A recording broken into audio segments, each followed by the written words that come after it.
இந்த மாத வாக்குத்தத்தம் சங்கீதங்களின் புஸ்தகம் 133 சங்கீதம் 3வது வசனம். எர்மோன் மேலும் சியோன் பர்வதங்கள் மேலும் இறங்கும் பனிக்கும் ஒப்பாய் இருக்கிறது.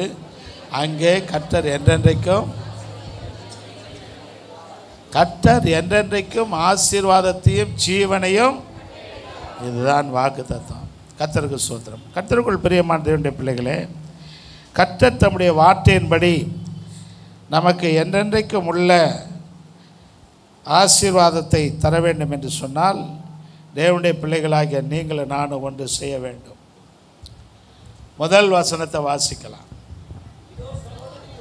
இதோ சகோதரர்கள் ஒருமித்து வாசம் பண்ணுகிறது எத்தனை நன்மையும் எத்தனை இன்பமும் ஆனது. அதற்கடுத்து அது ஆரோனுடைய சிரசின் மேல் ஊற்றப்பட்டு அவனுடைய தாடியிலே வடிகிறதும் அவனுடைய அங்கிகளின் மேல் இறங்குகிறதுமான நல்ல தைலத்துக்கும் எர்மோன் மேலும் சியோன் பர்வதங்கள் மேலும் இறங்கும் பனிக்கும் ஒப்பாய் இருக்கிறது. அங்கே கர்த்தர் என்றென்றைக்கும் ஆசீர்வாதத்தையும் ஜீவனையும் கட்டளையிடுகிறார். அல்லேலூயா. கர்த்தருக்கு ஸ்தோத்திரம் உண்டாகட்டும். இந்த சங்கீதத்தில் முதல் வசனம் சொல்லுகிறது, இதோ சகோதரர் ஒருமித்து எத்தனை நன்மையும் எத்தனை. கர்த்தருக்கு ஸ்தோத்திரம். எங்கே கர்த்தர் ஆசீர்வாதத்தையும் ஜீவனையும் கட்டளையிடுகிறார் என்று சொன்னால், எங்கே ஒற்றுமை இருக்கிறதோ, எங்கே ஐக்கியம் இருக்கிறதோ, எங்கே தேவனுடைய பிள்ளைகள் பிரிவினைகள் உள்ளவர்களாய் இல்லாமல் ஒரே மனதோடு கர்த்தரை தேடுகிறார்களோ, எந்த வீட்டிலே ஒரு மனம் இருக்கிறதோ அந்த வீட்டிலே கர்த்தர் ஆசீர்வாதத்தையும் ஜீவனையும் கட்டளையிடுகிறார். அல்லேலூயா. கர்த்தருக்கு ஸ்தோத்திரம் உண்டாகட்டும். எனவே இந்த மாதம், இந்த 3வது மாதத்தில் வந்திருக்கிற நீங்களும் நானும் நம்முடைய குடும்பத்திலே நாம் ஐக்கியமுள்ளவர்களாக இருக்க வேண்டும். ஆமென். தகப்பனும் பிள்ளைகள், தகப்பனும் அதாவது கணவனும் மனைவியும் ஐக்கியமாக இருக்கணும். தாயும் தகப்பனும் பிள்ளைகளும் ஐக்கியமாக இருக்க வேண்டும். மாமியாரும் மருமகளும் சொல்லுங்க ஐக்கியமாக இருக்க. மாமனாரும் மருமகனும் ஐக்கியமாக இருக்க வேண்டும். பிள்ளைகள் பெற்றோர்கள் இப்படி எல்லாருமே ஐக்கியமாக இருக்கணும். சபையிலே ஒருவருக்கொருவர் ஐக்கியமாக இருக்க வேண்டும். எனவே ஐக்கியம் எங்கே இருக்கிறதோ, அங்கே எங்கே ஒற்றுமை காணப்படுகிறதோ அங்கே கர்த்தர் ஆசீர்வாதத்தையும் ஜீவனையும் கட்டளையிடுகிறார். ஏனென்று சொன்னால், ஐக்கியம் இல்லாத இடத்திலே சமாதானம் இருக்காது, அங்கே பிரிவினைகள் தான் இருக்கும். அதனால்தான் அப்போஸ்தலனாகிய பவுல் எழுதுகிறதான பொழுது, உங்களுக்குள்ளே வாக்குவாதங்களும் பிரிவினைகளும் உண்டென்று எண்ணுகிறேன். கர்த்தருக்கு ஸ்தோத்திரம் உண்டாகட்டும்.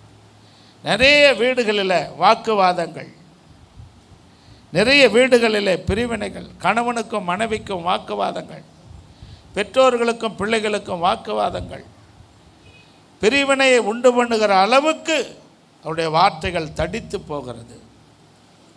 ஒரு மனதை இழந்து போகிறார்கள். ஒருவருக்கு ஒருவர் ஆதரவாக இருக்கிற நிலைமையை விட்டு விடுகிறார்கள். தானாகவே அவர்கள் விலகி விடுகிறார்கள். இந்த நிலைமை இன்றைக்கு அநேக குடும்பங்களில் காணப்படுகிறது. ஆசீர்வாதம் ஏன் என் குடும்பத்திற்கு வரவில்லை, ஏன் என் ஆசீர்வாதம் எனக்கு வர வேண்டிய, எங்களுக்கு வர வேண்டிய ஆசீர்வாதம் தடைபடுகிறது, எங்களுக்கு வரக்கூடிய நன்மைகளை எப்படி சத்துரு தடுத்து நிறுத்துகிறான் என்று நீங்கள் கேட்பீர்களானால், உங்கள் குடும்பத்தில் கணவனுக்கும் மனைவிக்கும் ஐக்கியம் இல்லை. அல்லேலூயா. ஒரு மனம் இல்லை. கர்த்தருக்கு ஸ்தோத்திரம் உண்டாகட்டும். அப்போஸ்தலனாகிய பவுல் பிலிப்பியருக்கு நிருபம் 2ஆம் அதிகாரத்தில் 1வது வசனத்தில் சொல்லுகிறதான பொழுது சொல்லுகிறார். வாசித்து பாருங்க, வாசித்து பாருங்க.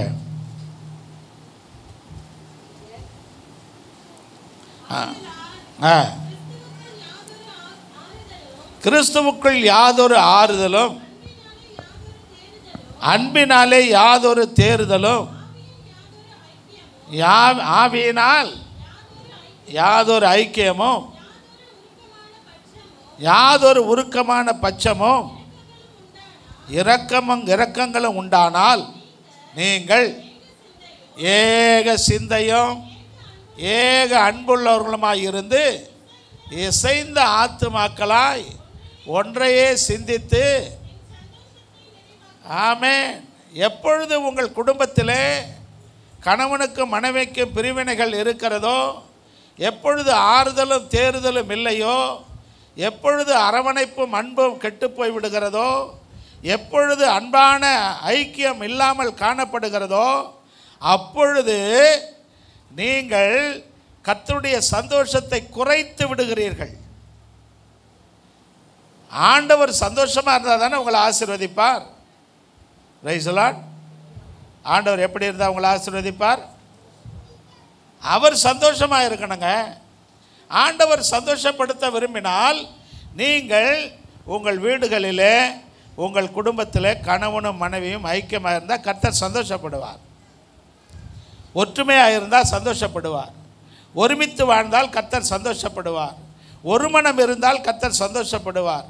அந்த ஒரு மனதோடு குடும்ப வாழ்க்கை நீங்கள் நடத்துவீர்கள் என்று சொன்னால் கர்த்தர் சந்தோஷத்தோடு கூட உங்களை ஆசீர்வதிப்பார். அல்லேலூயா. இன்றைக்கு உங்களை பார்த்து நான் கேள்வி கேட்கிறேன். வாக்குத்தத்தம் என்பது நமக்கு சொந்தமாக வேண்டும் என்று நாம் எத்தனை ஆவல் உள்ளவர்களாக இருக்கிறோமோ, வாக்குத்தத்தம் எனக்கும் என் பிள்ளைகளுக்கும் என் குடும்பத்திற்கும் தேவையாக இருக்கிறது, தேவனுடைய ஆசீர்வாதம் எங்களுக்கு வர வேண்டும் என்று எத்தனை ஆவலோடு நீங்கள் காத்து கொண்டு இருக்கிறீர்களோ, அத்தனை ஆவலோடு உங்கள் குடும்பத்திலே நீங்கள் ஒருவருக்கொருவர் ஆறுதலும் தேறுதலுமாக இருக்க வேண்டும். அல்லேலூயா. முதலாவது கணவனும் மனைவியும் இருக்கிறீங்களா? உங்கள் ஆசீர்வாதத்திற்கு யார் தடை இப்பொழுது தெரிகிறதா? ஏன் உங்களுக்கு பண குறைச்சல்? ஏன் உங்களுக்கு கடன் பிரச்சனை? ஏன் உங்களுக்கு வியாதி? ஏன் உங்களுக்குள் பிரிவினை? ஏன் உங்களுக்குள் வாக்குவாதம்? ஏன் உங்களுக்குள் சண்டை? ஏன் உங்களுக்குள் பலவிதமான எதிர்ப்புகள்? ஒன்றாக இருக்கிறோம் என்று தான் சொல்லுகிறீர்கள். ஒரே குடும்பம் தான், நல்லா சமைக்கிறீங்க, நல்லா சாப்பிட்றீங்க, ஆனால் ஒரு மனம் இல்லையே. அந்த முதல் வசனத்தில் என்ன சொல்கிறார்? வாசிங்க திரும்ப. ஆதலால் யாதொரு ஆறுதலும் அன்பினாலே தேறுதலும் ஆவியின் யாதொரு ஐக்கியமும் இரக்கங்களும் உண்டானால். ஒருவருக்கொருவர் பட்சமாக இருக்கிறீங்களா? ஒருவர் மேலே ஒருவர் இரக்கம் காட்டுறீங்களா? ஒருவரை பார்த்த உடனே இன்னொருவருக்கு, மனைவியை பார்த்த உடனே கணவனுக்கு எரிச்சல் வருகிறது, கணவனை பார்த்த உடனே மனைவிக்கு எரிச்சல் வருகிறது. உங்களை பார்த்த உடனே உங்கள் குடும்பத்தில் இருக்கிறவர்கள் உங்களை எரிச்சலோடு பார்க்கிறார்கள். நீலாம் ஏன் உயிரோடு இருக்கிற? நீ செத்து போக வேண்டியதானே? நீலாம் ஏன் என்னோடு கூட வாழ்ந்து எனக்கும் என் குடும்பத்திற்கும் என் பிள்ளைகளுக்கும் தொந்தரவாக இருக்கிற? உன்னை அழித்து கொள்ள வேண்டியதானே? எத்தனை குடும்பங்கள், எத்தனை மனைவிகள் இதை பேசி கொண்டிருக்கிறார்கள் தெரியுமா? செத்து போகிறதானையா? உன்னால் தான் முடியலையே, உன்னால் தான் ஒன்றும் செய்ய முடியலையே, உன்னால் தான் ஒரு காரியத்தை நடப்பிக்கிறதுக்கு சத்து இல்லையே, நீ எதற்கு உயிர் வாழ்கிறாய்? நீ செத்துப்போ. ஆறுதல் இல்லை. கணவனுக்கு மனைவனிடத்திலிருந்து ஆறுதல் இல்லை. காரணம் கணவனுடைய நடவடிக்கை. மனைவிக்கு கணவனிடத்திலிருந்து ஆறுதல் இல்லை. காரணம் மனைவியினுடைய நடவடிக்கை. கொஞ்சம்தான் வருமானம், அந்த வருமானத்தை வச்சு தான் குடும்பம் நடத்தணும். ஆனால் வரவுக்கேற்ற செலவு செய்யாமல் வரவுக்கு அதிகமாய் செலவு செய்து கடன் வாங்கி வாழ வைக்கிற மனைவிகள் இன்றைக்கு நிறைய பேர் இருக்கிறாங்க. அல்லேலூயா. வரவறிந்து என்ன செய்யணுங்க? செலவு பண்ணணும். வரவறிந்து செலவு செய்து சிக்கனமாக இருக்கணும். எல்லாவற்றிலையும் சிக்கனம். முதல்ல உங்கள் சிக்கனத்தை தண்ணியில் காட்டணும். அல்லேலூயா. ஒரு நல்ல ஒரு குடும்ப தலைவி, நல்ல ஒரு மனைவி தன் குடும்பத்திற்கு ஆசீர்வாதத்தை உண்டு பண்ணுகிறவள் என்று காணப்படுவாள் என்று சொன்னால் அவள் செலவழிக்கிற தண்ணீரை பொறுத்திருக்கிறது அவள் குடும்ப வாழ்க்கை. அல்லேலூயா, சத்தமா சொல்லுங்க அல்லேலூயா. ஆமாங்க, இஷ்டத்துக்கு தண்ணி செலவு பண்ணுவாங்க, இஷ்டத்துக்கு தண்ணீரை விரயமாக்குவார்கள். கர்த்தருக்கு ஸ்தோத்திரம். ரெண்டாவது காரியம், ஒரு குடும்பம் ஆசீர்வாதமாக இருக்குன்னா எண்ணெயில் காட்டணும். உங்கள் சிக்கனத்தை எங்கே காட்டணுங்க? எண்ணெயில் காட்டணும். எண்ணெய் அதிகமாய் செலவு செய்தால், எந்த ஒரு குடும்ப தலைவி ஒரு மனைவி வீட்டில் அதிகம் எண்ணெய் செலவு பண்ணி இதுக்கு தாளிக்க, அது வறுக்க, இது பொரிக்க, இதை இப்படி செய்ய, அதை அப்படி செய்யன்னு சொல்லி அதிக அளவில் எண்ணெயை செலவழிக்கிறாளோ, அதிக அளவில் எண்ணெயை வீணாக்குறாளோ, அவளுடைய வீட்டில் சமாதானமும் இருக்காது, சந்தோஷமும் இருக்காது, ஐக்கியமும் இருக்காது. Price the Lord. இதெல்லாம் நான் சொல்ல, பெரியவங்க சொல்லியிருக்கிறாங்க. கர்த்தருக்கு யார் சொல்லியிருக்கிறதுங்க? எண்ணெயிலும் தண்ணீரிலும் தான் ஒரு பெண்ணினுடைய திறமை இருக்கிறது. கர்த்தருக்கு ஸ்தோத்திரம். வடநாட்டில் நீங்கள் பார்த்தீங்களா, தண்ணீர் பிரச்சனை. அவங்க எப்படி தெரியுமா துணி துவைக்கிறாங்க? ஒரே ஒரு அந்த இது இருக்க டப்பு இருக்குங்களே, அந்த டப்பாவில் துணியை முதல்ல போட்டு நல்லா என்ன ஊற வச்சிடுறாங்க. திரும்ப அந்த ஊற வச்ச துணியை எடுத்து அடித்து இன்னொரு டப்பில் தண்ணி இருக்குது, அந்த தண்ணியில் அலசி போட்டுறாங்க. அவ்வளோதான். இங்கே ஒரு தடவை ஊற வைப்போம், ஒரு தடவை அடித்து துவைச்சி இன்னொரு தடவை ஊற வைப்போம், இன்னொரு தடவை ஒரு தண்ணியை மாற்றி இன்னொரு தண்ணி மாற்றுவோம், இன்னொரு தண்ணி என்று மாற்றிக்கொண்டே இருக்கிறோம். கர்த்தருக்கு ஸ்தோத்திரம். சரி, அதை நம்ம விட்டுடும். நான் எதற்காக இந்த காரியத்தை சொல்கிறேன் என்று சொன்னால், சிக்கனம் இல்லை, சிக்கனம் இல்லாதபடியினாலே குடும்பத்தில் சிக்கல் வருகிறது. என்ன சிக்கல் வருகிறது? தேவைகள் அதிகம் ஏற்படுகிறது. தேவைகள் அதிகம் ஏற்படுகிறபடினாலே என்ன ஏற்படுகிறது? கடன் வாங்க வேண்டிய சூழ்நிலை வருகிறது. என்னையா பண்ண முடியும்? கடன் வாங்கணும், ஃபீஸ் கட்டணும், கடன் வாங்கணும். ஏன் கடன் வாங்குறீங்க? உங்களுக்கு வருகிற வருமானத்தில் நீங்கள் கொஞ்சம் செலவு செய்து கொஞ்சம் சேமித்து வைத்தால் உங்கள் பிள்ளைகளுக்குண்டான ஃபீஸ் வருஷம் முழுவதும் நீங்கள் சேர்த்து வைக்கிற அந்த பணம் ஃபீஸ் கட்டுவதற்கான ஒரு இடத்தை தந்துவிடும். நீங்கள் கடனே வாங்க வேண்டாம். இதுக்கெல்லாம் இல்லையே சொல்ல முடியும். அல்லேலூயா. 10 ரூபாய் வருமானம் என்று சொன்னால் நீங்கள் 12 ரூபாய் செலவு செய்தால் அந்த 2 ரூபாய் அதிகப்படியான கடன். 10 ரூபாய் வருமானம் வருகிறது என்று சொன்னால் 5 ரூபாய் செலவு செய்து 5 ரூபாய் நீங்கள் சேமிப்பீர்கள் என்று சொன்னால் உங்கள் குடும்பத்தில் பிரச்சனையே வராது, சிக்கல் வராது. அல்லேலூயா. எந்த குடும்பத்தில் சிக்கல் வருகிறது? அதிகப்படியான செலவினங்களை செய்கிறபடியினால் கணவனுக்கும் மனைவிக்கும் பிரச்சனை. கணவனுக்கும் மனைவிக்கும் பிரச்சனை. நான் இதை வேண்டாங்கிறேன், இதை நீ வேணுங்கிற. ஏற்கனவே இருக்கிறதே, இருந்தால் என்ன, இன்னொன்று வாங்கிக்கொள்வோம். இல்லை பிரியமானவர்களே, நம்முடைய வீட்டில் இருக்கிற பிரச்சனைகள் தான் நம்முடைய ஆசீர்வாதத்தை தடை செய்து கொண்டு இருக்கிறது. அல்லேலூயா. கணவனுக்கு மனைவிக்கு எரிச்சலை உண்டாக்குகிறது.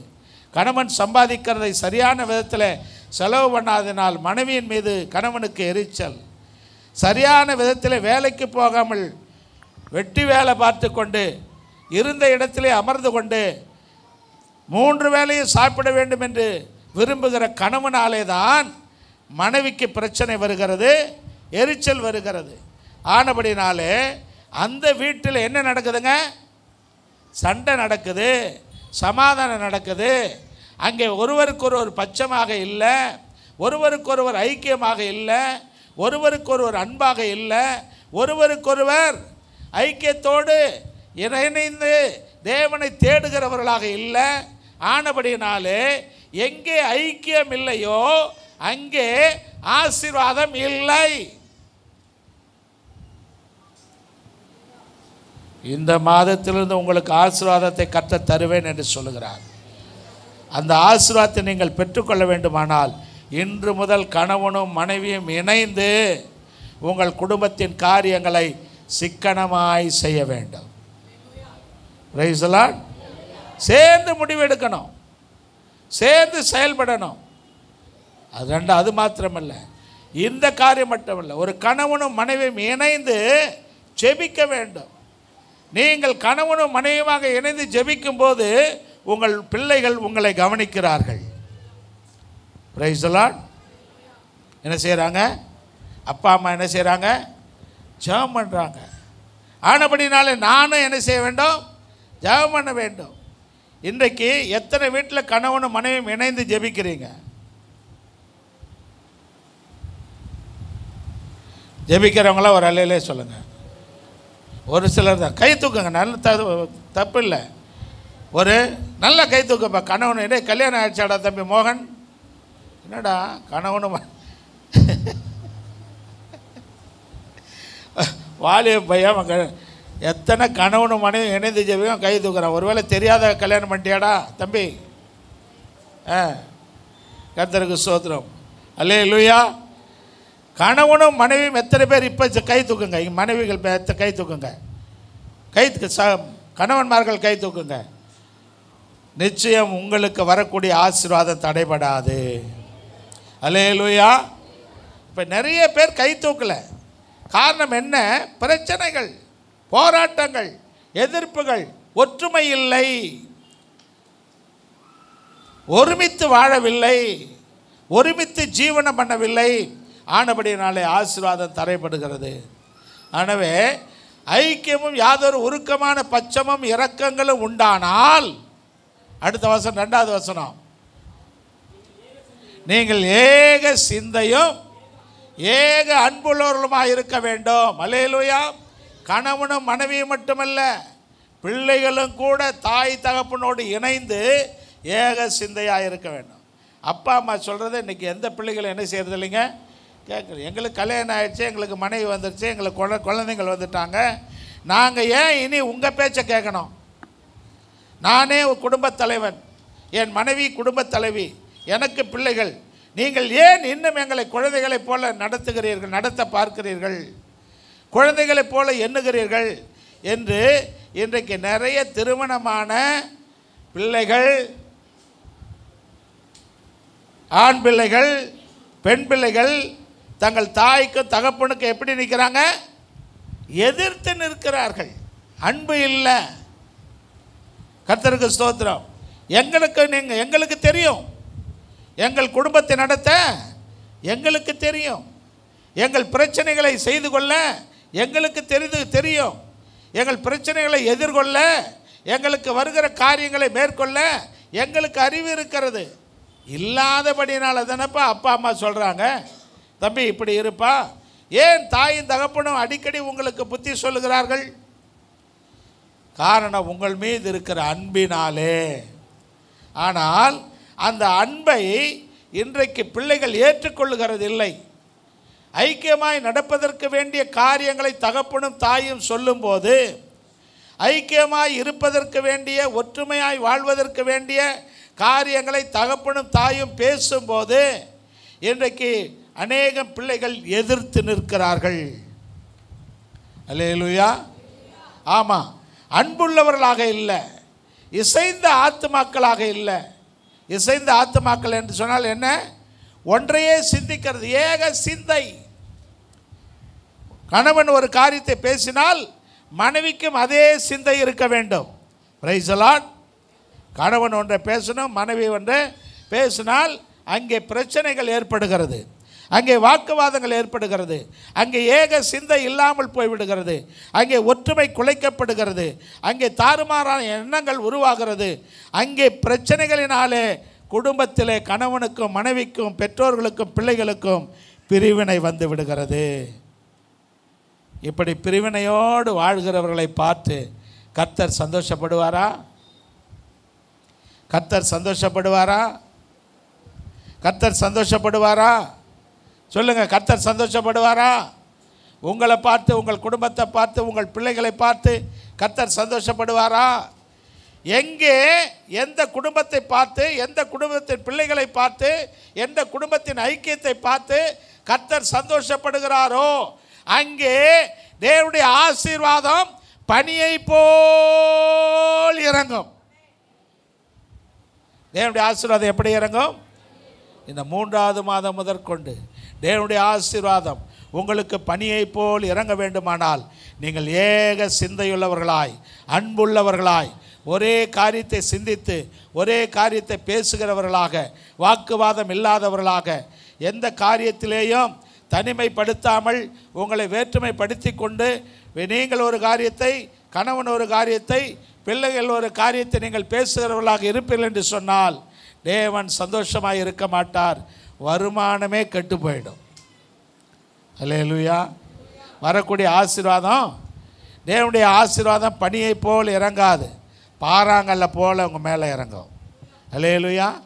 இன்றைக்கு அநேக குடும்பத்தில் ஆசீர்வாதங்கள் பனியை போல் இறங்கவில்லை. பலவிதமான பாரங்கள், கவலைகள், கண்ணீர், பிரச்சனை, போராட்டங்கள் பாறாங்கற்களை போல இறங்கி அவர்களை அழுத்தி கொண்டிருக்கிறது. பனி இறங்கலைங்க, பாறாங்கல் இறங்கி இருக்கிறது. உங்கள் குடும்பத்தின் மீது என்ன இறங்கி இருக்கிறது? பாறாங்கல் இறங்கி இருக்கிறது. பாறாங்கல் இறங்கி இருக்கும் என்று சொன்னால் எப்படி நீங்கள் கர்த்தரை துதிப்பீர்கள்? துதிக்க முடியாது. ஆனபடியினால் ஏக அன்புள்ளவர்களாய் இருந்து இசைந்த ஆத்துமாக்களாய் ஒன்றையே சிந்தித்து என் சந்தோஷத்தை, நீங்கள் கர்த்தருடைய சந்தோஷத்தை இந்த மாதம் முதற்கொண்டு நிறைவாக்க போறீங்க. அல்லேலூயா.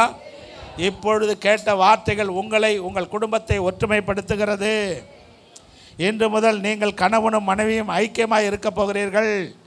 இன்று முதல் பிள்ளைகளும் பெற்றோர்களும் ஐக்கியமாக இருக்க போகிறீர்கள். இந்த மாதம் முதற்கொண்டு நீங்கள் ஏக சிந்தையுள்ளவர்களாய், ஏக அன்புள்ளவர்களாய் இருக்கிறதான பொழுது கர்த்தர் உங்கள் மீது சந்தோஷப்பட்டு உங்கள் குடும்பத்தை ஆசீர்வதிப்பார். உங்கள் ஆயுசு நாட்கள் விருத்தியாகும். ஆமென். உங்கள் ஆயுசு நாட்கள் விருத்தியாகும். ஆசீர்வாதத்தை கர்த்தர் முதல்ல தரணும்னு விரும்புகிறார். அந்த ஆசீர்வாதத்திற்கு ஏற்ற வாழ்க்கை இருக்குதா? ஒற்றுமை இருக்கிறதா? சமாதானம் இருக்கிறதா? சந்தோஷம் இருக்கிறதா? வாக்குவாதங்கள் இல்லாமல் இருக்கிறார்களா என்று கர்த்தர் பார்த்து தான் ஆசீர்வாதத்தை தருகிறார். அப்போ இதுவரைக்கும் ஆசீர்வாதம் தடைப்பட்டதின் காரணம் என்ன என்று உங்களுக்கு தெரிந்திருக்கிறது. ஆமென். எனவே இனிமேல் ஆசீர்வாதம் குறையக்கூடாது. உங்கள் வீட்டில் நீங்கள் எல்லாவற்றையும் உங்களுக்கு வரவுக்கு மீறி செலவு செய்கிறவர்களாக இல்லாமல் வருகிற உங்களுக்கு கிடைக்கிற வருமானத்தை பாதுகாத்து உங்கள் பிள்ளைகளுக்காக சேமித்து வையுங்கள். எத்தனை குடும்பத்தில் எத்தனை பிள்ளைகள் போட்டு கொண்டு வந்த நகைகள் எல்லாம் கணவன் வீட்டில் வாங்கி அடகு வைத்து ஒன்றுமே இல்லாமல் நிர்கதியாக நிற்கிறாங்க. Price the Lord. வீட்டில் தாய் வீட்டிலேருந்து வரும்போது பல சகோதரிகள் காது நிறைய, கழுத்து நிறைய, கை நிறைய போட்டு கொண்டு வந்த நகைகள் எல்லாம் இன்றைக்கு ஒன்று கூட இல்லை. எல்லாமே விற்று தீர்ந்தாகிவிட்டது. காரணம் என்ன? உன் குடும்பத்தில் ஒற்றுமை இல்லை, உன் குடும்பத்தில் ஜெபம் இல்லை, உன் குடும்பத்தில் அன்பு இல்லை, உன் குடும்பத்தில் ஏக சிந்தை இல்லை. அதனால் உனக்கு வந்தது எல்லாத்தையும் விற்று விட்டு வெறுங்கையா நிற்கிற. Praise the Lord. அல்லேலூயா. நீங்கள் எதையெல்லாம் விற்றீர்களோ அதையெல்லாம் இந்த மாதம் முதற்கொண்டு வாங்குவீர்கள். காரணம் ஏக சிந்தையும் அன்பும் ஐக்கியமும் உங்கள் குடும்பத்திலே வரப்போகிறபடியினால் நீங்கள் விற்றதெல்லாம் வாங்குவீர்கள். இனி விற்காமலும் இருப்பீர்கள். அல்லேலூயா. இனி விற்கவும் மாட்டீங்க. ஆமென். பக்கத்தை கைப்பிடிச்சோம். இனி நீங்கள் விற்க மாட்டீர்கள், வாங்குவீர்கள். உங்களை விட்டு கடந்து போன ஆசீர்வாதங்கள் எல்லாம் திரும்ப வரும். நீங்கள் கர்த்தருக்குள்ளே ஒருவருக்கொருவர் ஐக்கியமாயிருந்து தேவனுடைய நாமத்தை மகிமைப்படுத்துங்கள். அப்பொழுது கர்த்தர் உங்கள் மீது சந்தோஷமாயிருந்து உங்களை ஆசீர்வதிப்பார். அல்லேலூயா. ஐக்கியம் வேணும். ஐக்கியம் இல்லைன்னா ரொம்ப கஷ்டங்க. கர்த்தருக்கு ஸ்தோத்திரம் உண்டாகட்டும். எனவே வேதம் சொல்லுகிறது, தேவனுடைய ரெண்டாவது நாம் ஐக்கியம் எங்கே இருக்க வேண்டும்? ஒன்று யோவானின் புஸ்தகம் 1ஆம் அதிகாரம் 3வது வசனம். 1 யோவான் 1:3. நீங்களும் எங்களோடு ஐக்கியமுள்ளவர்களாகும்படி நாங்கள் கண்டும் கேட்டும் இருக்கிறதை உங்களுக்கு அறிவிக்கும். பிதாவோடும் அவருடைய குமாரனாகிய இயேசு கிறிஸ்துவோடும் இருக்கிறது. அதுக்கு அடுத்த வசனத்தை வாசிங்க. உங்கள் சந்தோஷம் நிறைவாய் இருக்கும்படி இவைகளை உங்களுக்கு எழுதுகிறோம். கர்த்தருக்கு ஸ்தோத்திரம் உண்டாகட்டும். அப்போ இங்கே யோவான் என்ன எழுதுகிறார்? எங்களுடைய ஐக்கியமானது, உங்களுடைய ஐக்கியம், இந்த வாசிங்க, நீங்களும் எங்களோடு ஐக்கியமாக இருக்க வேண்டும். அல்லேலூயா. அவர் சொல்கிறார், சீஷர்களை பார்த்து, விசுவாசிகளை பார்த்து சொல்கிறார், நீங்கள் உங்கள் போதகரோடு ஐக்கியமாக இருக்கணும். Praise the Lord. அல்லேலூயா.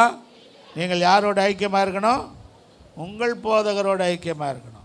இன்னொரு போதகரோடு அல்ல, இன்னொரு பிரசங்கியாரோடு அல்ல, இன்னொரு ஊழியக்காரனோடு அல்ல, இன்னொரு சபையோடு அல்ல, இன்னொரு காரியக்காரனோடு அல்ல.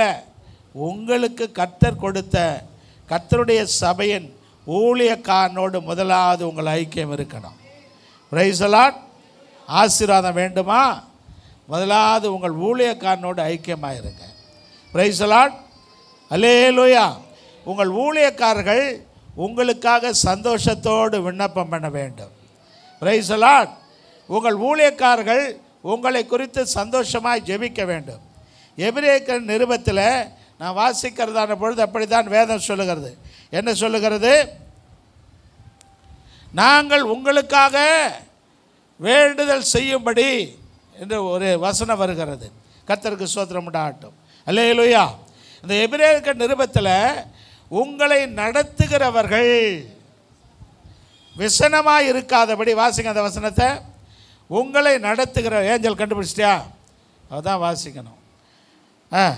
உங்களை நடத்துகிறவர்கள் விசனமாக எங்கே இருக்கு? தேடுங்க. உங்களை நடத்துகிறவர்கள் எப்படி நடத்தணும்? வசனத்தோடு நடத்தக்கூடாது. உங்களுக்காக ஜெபிக்கிறவங்க வசனத்தோடு ஜெபிக்கக்கூடாது. Price the Lord. என்னம்மா எடுத்துங்க? உங்களை நடத்துகிறவர்கள், இன்னும் வரலையே அந்த வசனம்? உங்கள் ஆத்துமாக்களுக்காகவும் உத்தரவாதம் பண்ணுகிறவர். அதுதான் படிமா. எத்தனாவது வசனம்? 13ஆம் அதிகாரம் 17 எபிரேயர் நிருபம் 13. உங்களை நடத்துகிறவர்கள் உங்கள் ஆத்துமாக்களுக்காக உத்தரவாதம் பண்ணுகிறவர்களாய்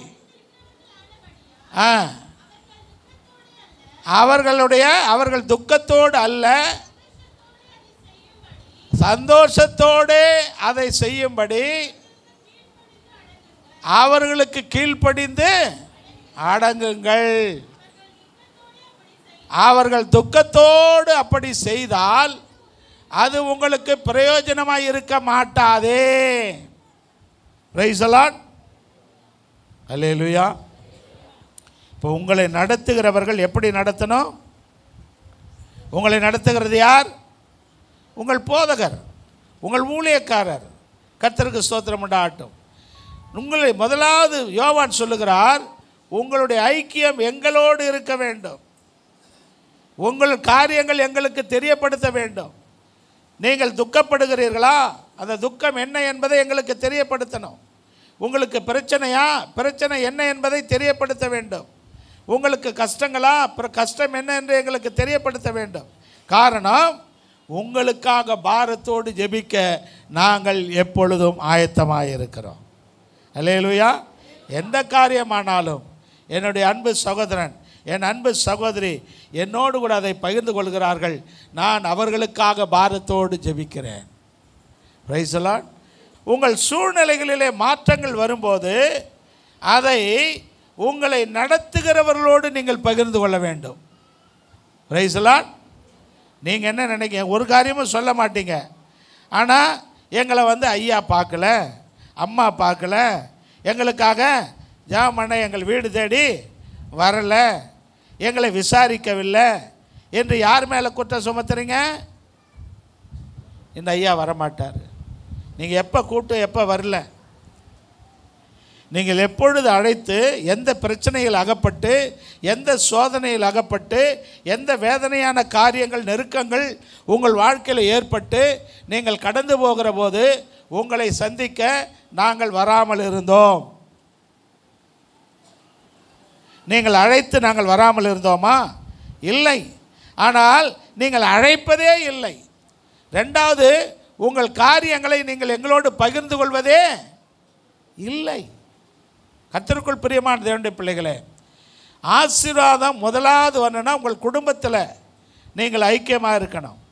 ரெண்டாவது, நீங்கள் உங்கள் சபை ஊழியரோடும் சபையோடும் ஐக்கியமாக இருக்கணும், ஒற்றுமையாக இருக்கணும். Praise the Lord. ஆசீர்வாதம் வரணும்னா சபையோடும் போதகரோடும் நீங்கள் ஐக்கியமாக இருக்க வேண்டும். உங்கள் பிரச்சனைகளை சொல்லுங்கள். நாங்கள் அந்நியர்கள் அல்ல, உங்களுக்காக கர்த்தரால் நியமிக்கப்பட்ட கர்த்தருடைய ஊழியக்காரர்கள். அல்லேலூயா. உங்களுக்காக ஜெபிக்க, உங்களுக்காக காத்திருக்க, உங்களை விசாரிக்க, உங்களுக்கு எங்களால் முடிந்த உதவிகளை செய்ய கர்த்தர் எங்களை வைத்திருக்கிறார். அல்லேலூயா. சத்தமா அல்லேலூயா சொல்லுங்க. ஆனபடினால உங்களுக்கு ஒரு பிரச்சனை வரும்போது இன்னொரு ஊழியக்காரனால் உங்களுக்காக ஜெபிக்க முடியாது. உங்கள் போராட்டம் என்னதென்று இன்னொரு ஊழியக்காரனுக்கு தெரியாது. உங்கள் குடும்பத்தின் பிரச்சனை, உங்களுக்கு நேரிடுகிற காரியங்கள், உங்களுக்கு நேரிட்டிருக்கிற உபத்திரவங்கள் இன்னொரு ஊழியக்காரனுக்கு ஆழமாக தெரியாது. ஆனால் எங்களுக்கு நீங்களும் உங்கள் குடும்பமும் உங்கள் பிள்ளைகளும் ஆதியோடு அந்தமாய் தெரிகிறீர்கள். அல்லேலூயா. நீங்கள் எந்த நிலைமையில் வந்திருக்கிறீர்கள் என்றும், எந்த நிலைமையில் வாழ்ந்து கொண்டிருக்கிறீர்கள் என்றும் நாங்கள் ஓரளவுக்கு அறிந்திருக்கிறோம். ஆனால் எல்லாவற்றையும் அறிந்து கொள்வதற்கு நாங்கள் ஆவல் உள்ளவர்களாக இருக்கிறோம். எதற்காக? ஜெபிப்பதற்காக. நீங்கள் சொல்கிறதை இன்னொரு இடத்திலே சொல்வதற்காக அல்ல. அல்லேலூயா. சலோமி ஒரு காரியம், அதுக்கு ஏற்பட்டிருக்க நெருக்கடியான காரியம், யாரிடத்தில் சொல்ல முடியாது. சரி, ஐயாவிடத்தில் அம்மாவிடத்தில் சொல்லலாம், அவங்க சொன்னால் ஜெபம் பண்ணுவாங்க என்று நீங்கள் யாருக்கு தெரிவிக்க முடியாத ஒரு காரியத்தை என்னிடத்திலே சொல்லி நீங்கள் ஜெபியுங்கள் என்று சொல்லும்போது நிச்சயமாக ஆண்டவருடைய சமூகத்தில், தேவனுடைய ஆலயத்தில், கர்த்தருடைய சிலுவைக்கு முன்பாக நின்று சொல்கிறேன், நீங்கள் சொல்கிற எந்த தனிப்பட்ட காரியத்தையும் இன்னொருவரோடு பகிர்ந்து கொள்ளவே மாட்டோம். அல்லேலூயா. எதை பகிர்ந்து கொள்ள வேண்டுமோ அதைத்தான் பகிர்ந்து கொள்வோம். எதை பகிர்ந்து கொள்ளக்கூடாதோ அதை நிச்சயமாக இன்னொருவருக்கு நாங்கள் வெளிப்படுத்த மாட்டோம். காரணம், உங்களுடைய இடுக்கமான சூழ்நிலை, உங்கள் நெருக்கமான சூழ்நிலை, உங்கள் உள்ளத்திலே உங்களை வருத்தி கொண்டிருக்கிற காரியம், உங்கள் ஜீவியத்திலே உங்களை கசைக்கு பிழிந்து கொண்டிருக்கிற ஒரு பிரச்சனை, அது வெளியரங்கமாக அதை வெளியிலே பேசவும் முடியாது, சொல்லவும் முடியாது. ஆனால் உங்கள் உள்ளத்திலேயே நீங்கள் போராடி போராடி அழுது அழுது தோற்று போகிற நிலைமைக்கு நீங்கள் போக வேண்டாம். உங்களுக்கு எந்த பிரச்சனையாக இருந்தாலும் அதை எங்களிடத்தில் நீங்கள் சொல்லும்போது நாங்கள் அதை தேவனிடத்திலே தெரிவிக்கிறோம். நீங்களும் தெரிவிக்கிறீங்க, நாங்களும் தெரிவிக்கிறோம். இப்போ ரெண்டு பேரும் இணைந்து ஆண்டவருடைய சமூகத்தில் ஐக்கியப்பட்டு ஒரு கர்த்தருடைய ஊழியக்காரனும் ஒரு கர்த்தருடைய பிள்ளையும் ஜெபிக்கும்போது அந்த ஜெபத்திற்கு தேவனிடத்திலிருந்து பதில் வருகிறது. அல்லேலூயா. எங்கே என்னுடைய நாமத்தினாலே 2-3 பேர் ஒருமனப்பட்டு இருக்கிறார்களோ அங்கே அவர்கள் மத்தியில் நடுவில் நான் இருப்பேன் என்று கர்த்தர் சொல்லுகிறார். அல்லேலூயா. சில காரியங்களை நீங்கள் யாரோடு, நண்பர்களோடு கூட பகிர்ந்து கொள்ள முடியாது, குடும்பத்தாரோடு கூட பகிர்ந்து கொள்ள முடியாது. இவரிடத்தில் சொன்னால் இது தங்குமா, இவர் ஓட்ட வயாச்சே. அல்லேலூயா, அல்லேலூயா. ஒரு ரகசியம் எல்லாருக்கும் தெரியணும்னா ஒரே ஒரு சகோதரி இடத்துல சொன்னால் போதும். அல்லேலூயா. ஒரு ரகசியம் யாருக்கு தெரியாமல் இருக்க வேண்டும் என்று நினைத்தல்ல, ஊருக்கே தெரியணும்னு நினச்சா ஒரு ஆளுக்கிட்ட நீங்கள் சொன்னால் போதும் அப்படின்னு சகோதரிகளை பற்றி யாரோ சொல்கிறாங்க. ஆனால் நான் சொல்ல மாட்டேன். நம்முடைய சகோதரிகள் எல்லாம் நல்லவர்கள். என்னம்மா, ஏதாவது ஒரு காரியம் சொன்னால் ஊர் ஊராக சொல்லுவீங்களா? சொல்ல மாட்டேன், சொல்லுங்கள். ஆமென், அல்லேலூயா.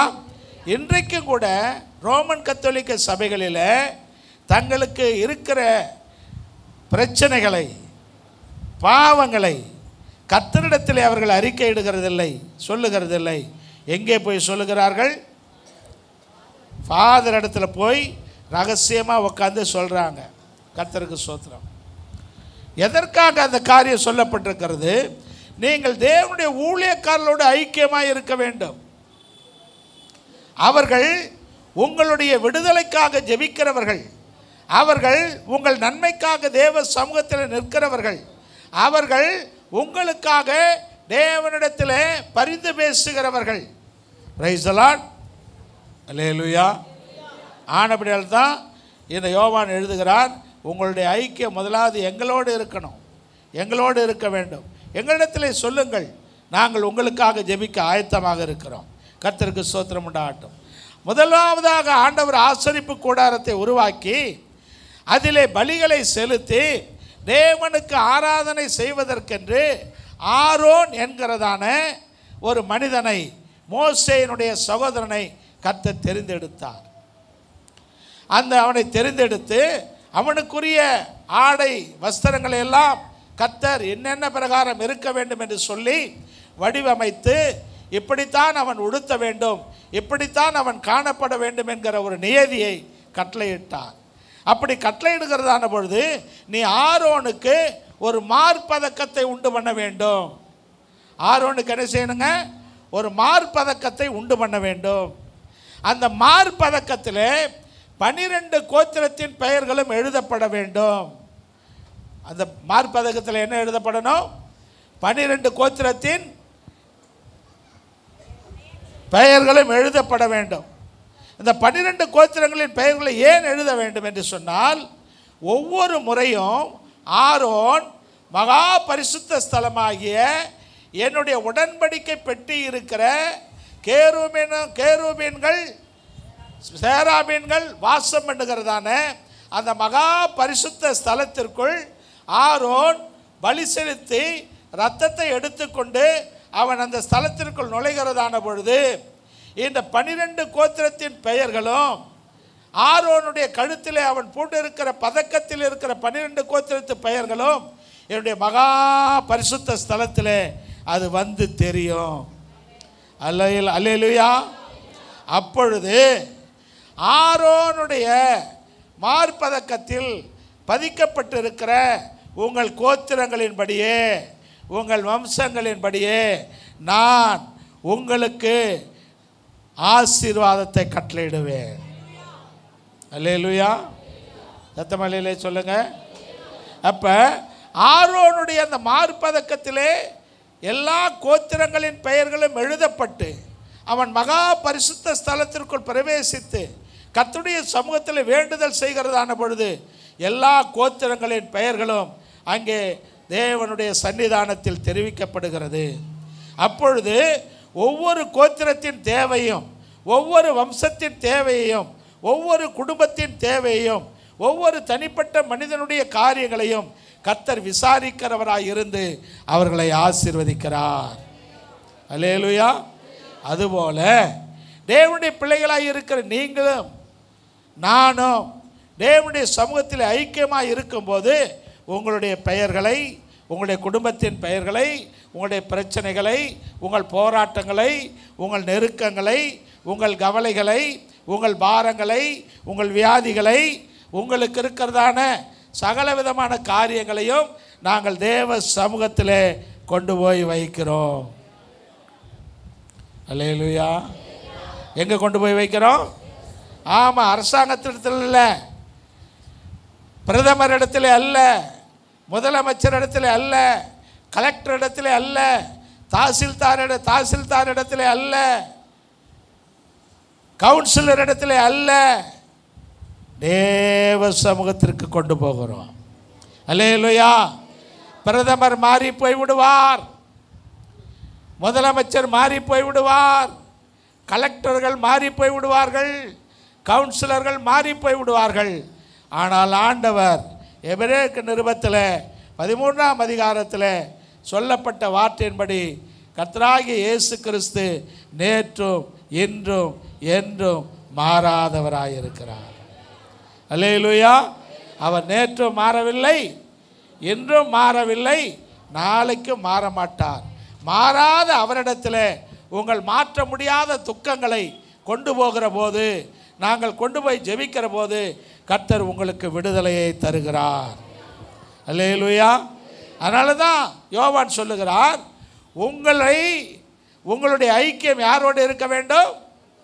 எங்களோடு இருக்க வேண்டும். திரும்ப அந்த வசனத்தை வாசிங்க. இந்த வசனம், நீங்கள் எங்களோடு ஐக்கியமுள்ளவர்களாகும்படி நாங்கள் கண்டும் கேட்டும் இருக்கிறதை உங்களுக்கு, நாங்கள் கண்டதை கேட்டதை, ஒருவேளை நாங்கள் அன்றைக்கு அவர்கள் ஆண்டவராக இயேசு கிறிஸ்துவை கண்டார்கள், அவரிடத்தில் கேட்டார்கள், அதை சொன்னார்கள்.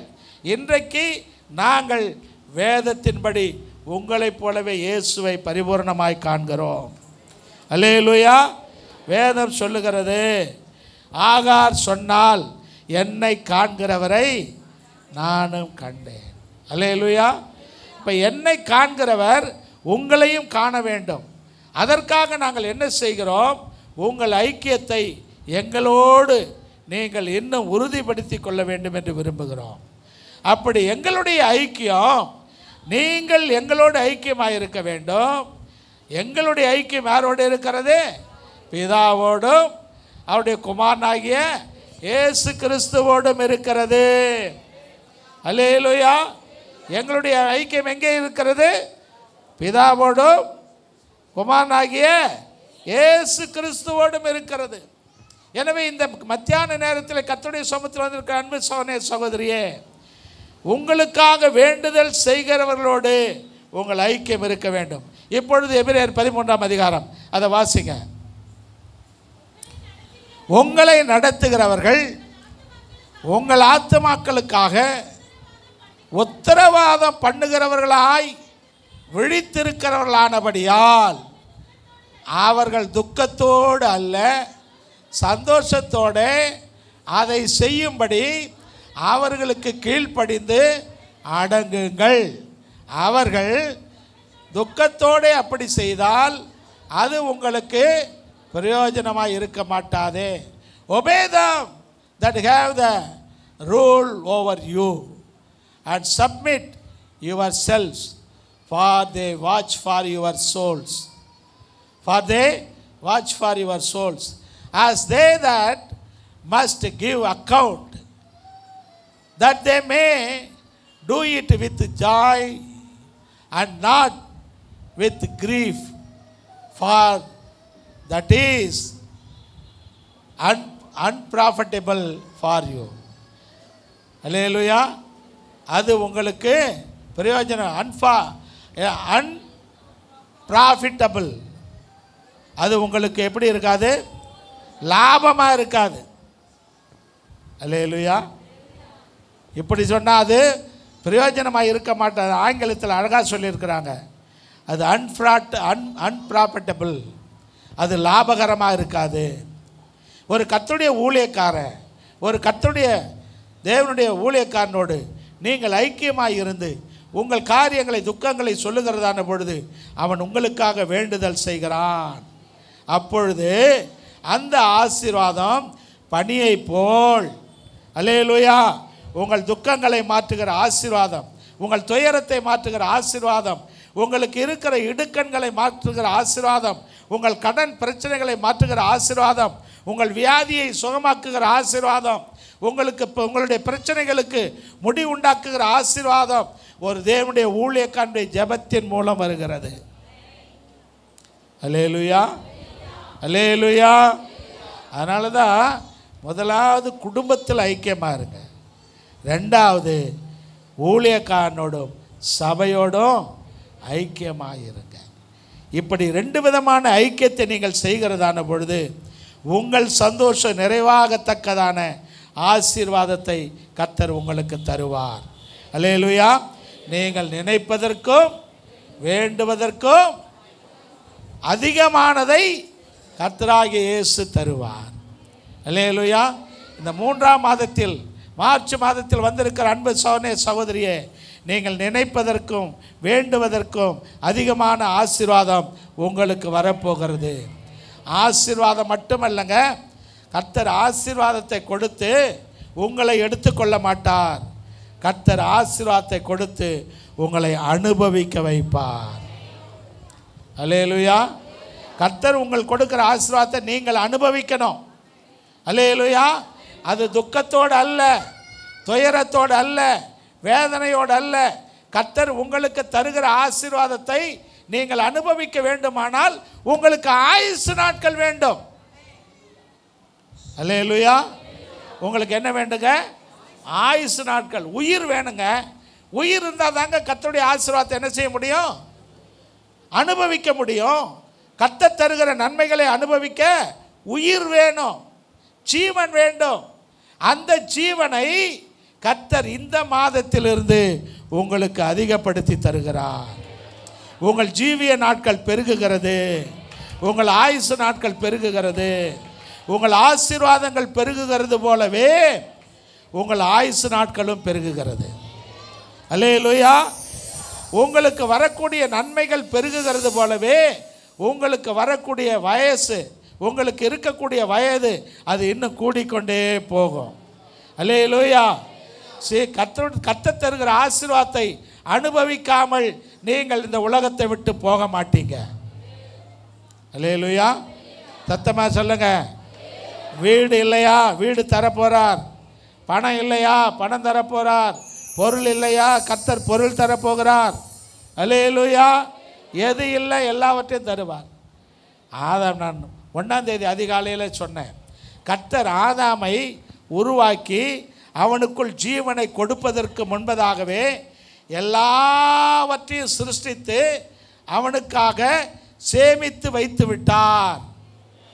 எல்லாவற்றையும் சேமித்து வைத்த பிற்பாடு தான் ஆதாமை உருவாக்கி அவனுக்குள்ளே தன் ஜீவ சுவாசத்தை ஊதி அவனுடைய ஆயுசு நாட்களில் அவன் கர்த்தர் தனக்கு உண்டு பண்ணின எல்லாவற்றையும் அனுபவித்து ஆள வேண்டும் என்று கட்டளையிட்டார். அல்லேலூயா. பைபிளில் படிச்சிருக்கீங்களா? ஆதியாகமத்தின் புஸ்தகம் 1ஆம் அதிகாரம் வாசித்து பாருங்க.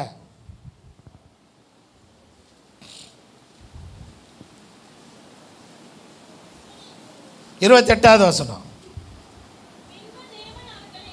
பின்பு தேவன் அவர்களை நோக்கி, நீங்கள் பலுகி பெருகி பூமியை நிரப்பி அதை கீழ்ப்படுத்தி சமுத்திரத்தின் மச்சங்களையும் ஆகாயத்து பறவைகளையும் பூமியின் மேல் நடமாடுகிற சகல ஜீவ ஜந்துக்களையும் ஆண்டு கொள்ளுங்கள் என்று சொல்லி தேவன் அவர்களை ஆசீர்வதித்தார்.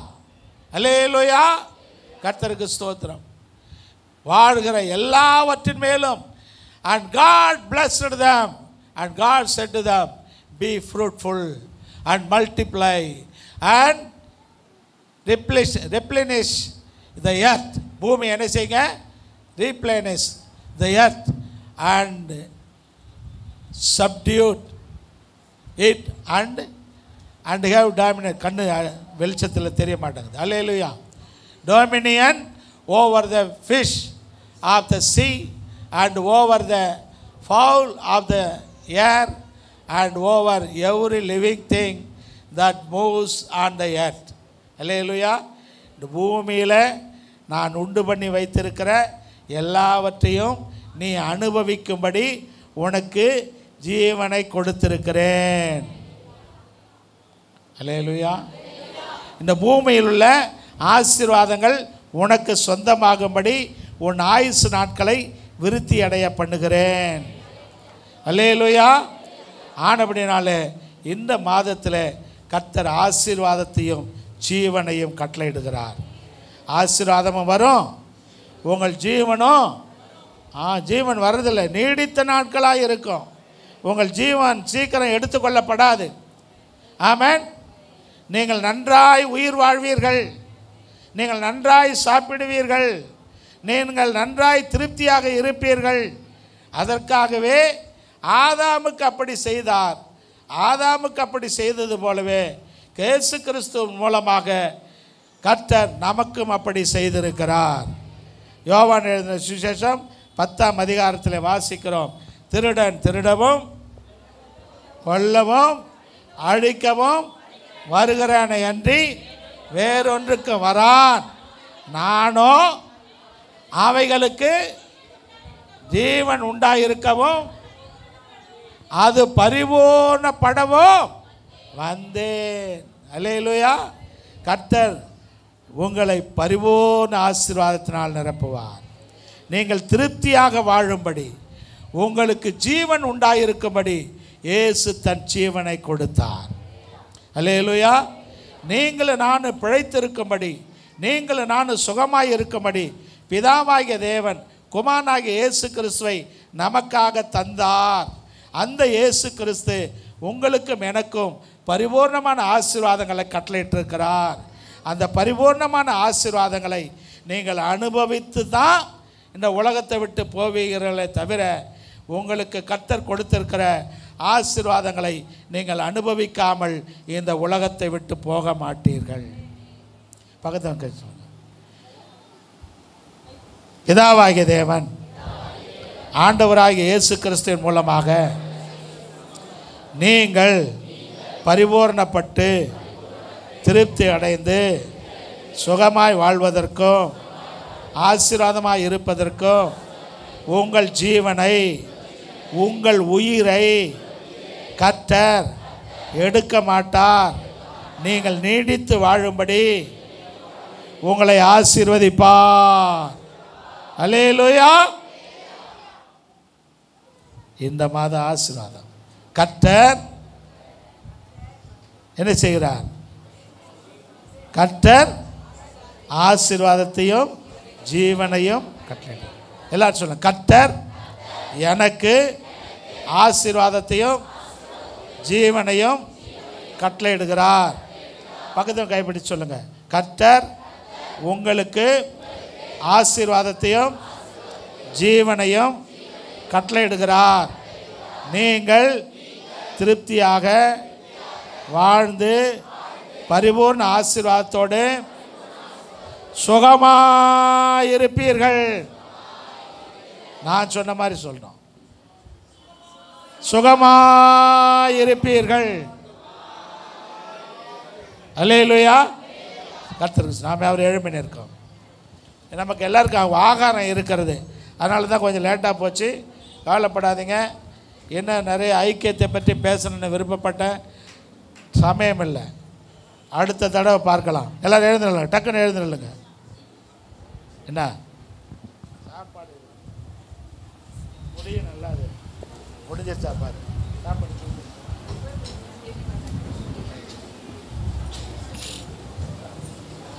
டக்குன்னு ஒரு பாட்டு பாடுங்க தம்பி. நல்லா கவனிங்க. எனக்கு சாப்பாடு வேண்டாம், வீட்டில் எனக்காக காத்து கொண்டு இருக்கிறார்கள் என்று சொல்லுகிறவர்கள் முதல்ல